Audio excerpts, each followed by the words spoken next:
ketika dengan kita yang sehat, kita yang sehat tidak akan mungkin menjangkitkan penyakit secara fitrahnya kepada orang lain karena kita sehat. Jadi kalau begitu, pada saat dengan kita tidak pakai mask, maknanya tidak pakai mask pada waktu itu, kita tidak akan menjangkitkan penyakit kepada orang-orang lain. Kenapa? Karena kita sehat. Tapi kemungkinannya kita boleh kejangkitan penyakit daripada orang lain karena kita tidak pakai penangkal. Itu yang pertama. Kedua, kalau pada waktu dengan kita pakai mask, di waktu seseorang itu sakit, berarti untuk tidak mengimbaskan penyakit, menularkan penyakit daripada orang lain, kalau pada waktu kita tidak memakainya. Jadi kalau kita tidak pakai mask, ya ima dengan kita akan terganggu. Kalau kita sudah ada penyakit, supaya jangan sampai penyakit tersebut tertularkan kepada orang lain. Itu pertimbangannya. Oke, vaksin. Kita nak kaitkan dengan hadis la darar wa la dirar. Kita tidak boleh celaka mencelakakan, tidak boleh mudarat memudaratkan. Secara pasti kita dengan hadis yang diriwayatkan la darar wa la dirar, demi untuk mengantisipasi diri kita daripada gangguan penyakit, serangan penyakit, jangkitan penyakit, maka dengan kita berupaya semaksimal semampu yang kita laksanakan. Tapi kenapa masalahnya masih ada di antara daripada sahabat-sahabat kita, di antara daripada masyarakat kita yang masih belum bersedia untuk divaksin.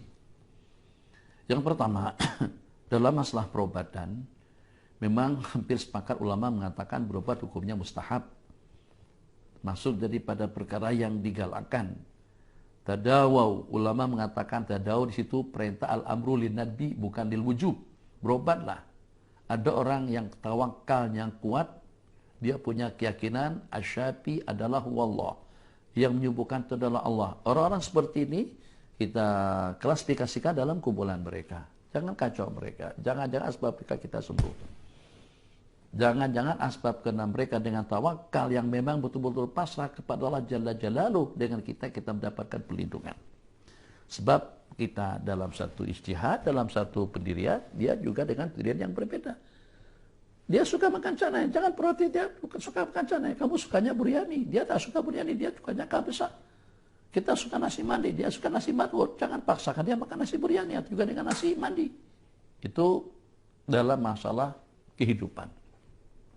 Jadi yang namanya tadawau ma anzalallahu dan illa anzala ma'u syifaa, tidak pernah Allah turunkan penyakit melainkan Allah menurunkan penyembuh bersamanya. Yang walaupun ada perintah untuk kita berobat, tetap ulama sepakat mengatakan perintah di situ bukan lil wujub, lin nadbi. Hukum berobat itu adalah hukumnya al-istihbab. Dia nak berobat, itu pribadi dia. Tak nak berobat pun juga tentang pribadi dia.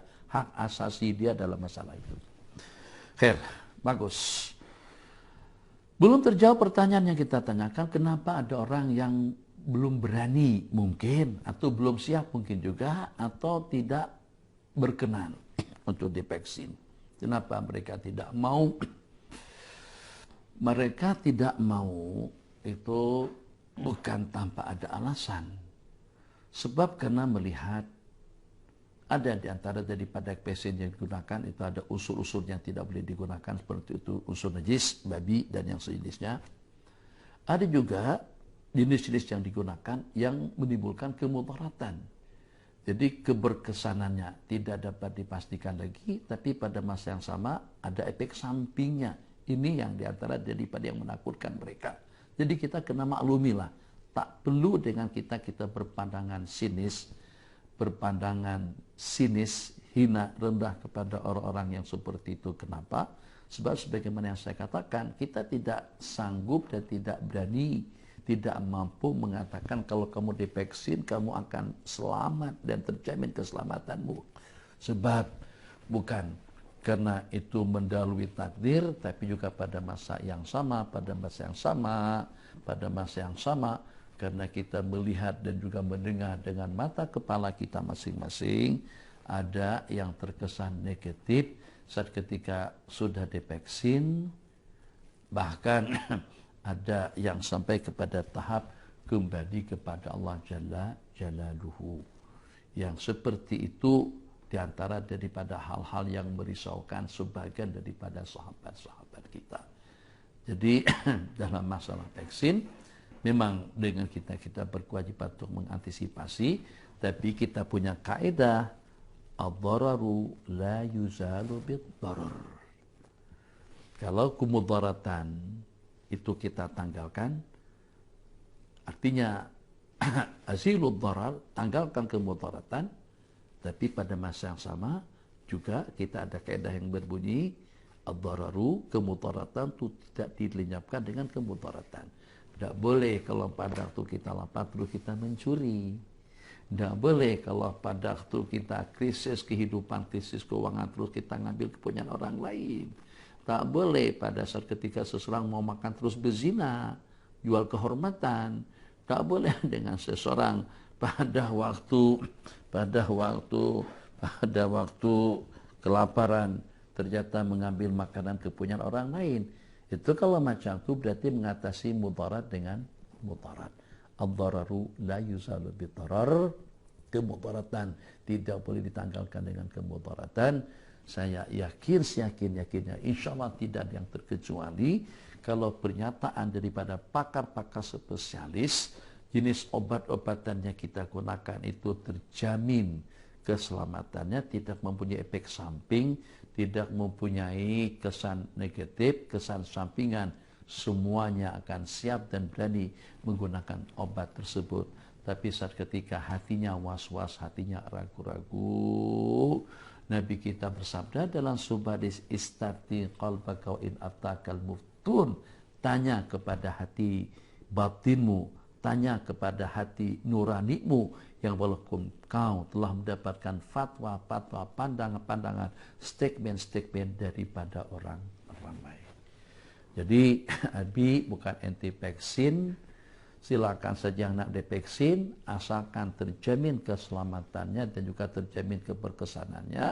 Dengan yang tidak vaksin, dia bervaksin dengan vaksin Rabbani daripada Allah Jalla Jalaluh, pun juga jangan dipandang sinis dan juga dipandang hina. Yang siapa tahu karena dia punya keyakinan yang berbeda, keyakinan tidak sama, kekuatan tidak sama, rezeki tidak sama, kemampuan tidak sama. Mana ada sama aja. Dengar, ada orang yang saban malamnya tidak pernah tinggal tahajud. Kita dah berapa kali tinggal tahajud? Ada orang yang saban harinya salawat sampai 3.000 kali. Kita dalam berapa kali? Ada orang yang saban harinya puasa kecuali pada hari-hari yang terlarang. Kita Senin Khamis pun susah. Hari Arafah pun kumat kamit, bukan kumat kamit dengan zikir, dengan makanan. Hari wukuf, hari Arafah, hari Asyura, saat lagi hari Asyura pun kita tak boleh puasa. Ternyata ada orang yang boleh komitmen seperti itu. Ada seseorang yang tawakalnya luar biasa. Jangan paksakan mereka. Kualat kamu. Kalau saat ketika kau berpandangan sinis kepada orang yang mempunyai hubungan bagus dengan Allah Jalla Jalaluh, jadi jangan kacau mereka. Kita tawarkan, nak ya babi hawa nima, kalau tidak nak, kita doakan dan juga kita minta didoakan. Intinya apa saja? Intinya kamu berasa selamat dengan vaksin, dia berasa selamat dengan doa. Jangan kau paksakan. Sebagaimana kau tidak dipaksakannya untuk beramal dengan doa, kamu juga jangan paksakan dia untuk keselamatan dengan vaksin. Itu kita hidup nyaman, sehat. Tapi pada masa yang sama, bagaimana, mungkin nanti kita ada waktu lagi lebih lanjut membicarakan tentang itu. Tapi yang secara pastinya, mudah-mudahan atas inisiatif daripada kerajaan mana saja yang berasa dengan divaksin kita akan terelak daripada corona. Kita doakan pihak kerajaan, kita doakan pihak berkuasa, kita gunakan semua orang selamat dan terhindar daripada penyakit, bahkan terhindar daripada dosa, daripada kemaksiatan. Hindarkan diri kita daripada maksiat, bersihkan negara kita daripada kemungkaran, bersihkan negara kita daripada kemaksiatan. Allah akan bersihkan negara kita daripada kuman, daripada bakteria, atau juga daripada penyakit, dan juga daripada segala problem. Allah telah janjikan baldatun thayyibatun wa rabbun ghafur, baldah thayyibah. Thayyibah itu berarti tak ada pelacuran, berarti tidak ada zina, berarti tidak ada minuman keras, berarti tidak ada pergaulan bebas, berarti tidak ada maksiat. Baru dengan Rabbun Ghafur. Bagaimana Rabbun Ghafur? Kena dengan badannya thayyibah. Pastikan terlebih dahulu. Jadi itulah yang kita harapkan. Itu kita dampakkan terhadap negeri dan juga negara kita. Semuanya sehat afiat. Mudah-mudahan Allah berikan kesejahteraan kepada pemerintah yang diberikan amanah. Allah berikan juga keselamatan dan keapiatan kepada rakyat dan juga kepada kita semuanya. Hidup aman dan selamat. Dan juga hidup bebas daripada dosa, kesalahan, kemaksiatan. Agar kita kembali dalam keadaan suci dan fitrah. Kembali dalam keadaan suci dan bersih. Hadza wabillahi taufiq.